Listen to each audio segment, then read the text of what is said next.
మళ్ళీ కోటి దీప ఉత్సవాలు విజిట్ చేయడానికి వెళ్ళాను. ఇది వచ్చేసి భక్తి టీవీ వాళ్ళు 13 ఇయర్స్ నుంచి ఎవ్రీ ఇయర్ సెలబ్రేషన్ చేస్తున్నారు. ఈ రోజు వచ్చేసి వెంకటేశ్వర స్వామి థీమ్ అనమాట. ఇక్కడ వచ్చేసి వెంకటేశ్వర స్వామి ఊరేగింపు మొత్తం కంప్లీట్ అయింది. దెన్ నెక్స్ట్ ఇక్కడ వచ్చేసి ముందు రోజు చేసిన శివపార్వతుల విగ్రహం అనమాట. ఇది ఇక్కడ చూడండి, ఇది ముందు రోజు చేసిన విగ్రహం ఊరేగింపు అక్కడే పెట్టారు. సో ఇక్కడ వచ్చేసి ఆల్రెడీ మేము వెళ్ళే వరకు దీపాలు మొత్తం వెలిగించేశారు. చాలా బాధేసింది నాకు, ఎందుకంటే మేము వెళ్ళే వరకు లేట్ అయిపోయింది. కోటి దీపాలు ఇక్కడే కనిపిస్తున్నాయి చూడండి, ఎంత కలర్ఫుల్ గా ఉందో.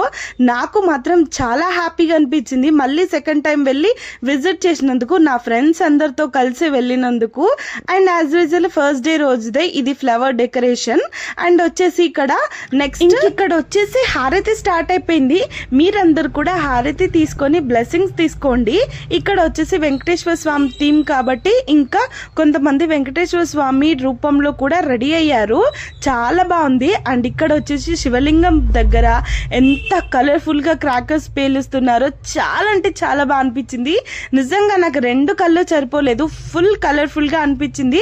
డెఫినెట్ గా ఎవరైనా వెళ్ళి విజిట్ చేయాలనుకుంటే 1 నవంబర్ నుంచి 13 నవంబర్ వరకు వెళ్ళి విజిట్ చేయండి. యాజ్ యూజువల్ వెంకటేశ్వర స్వామి థీమ్ కాబట్టి ఇక్కడ నామాలు పెట్టేశారు, బట్ మొత్తం వర్షం రావడం వల్ల డ్యామేజ్ అయింది.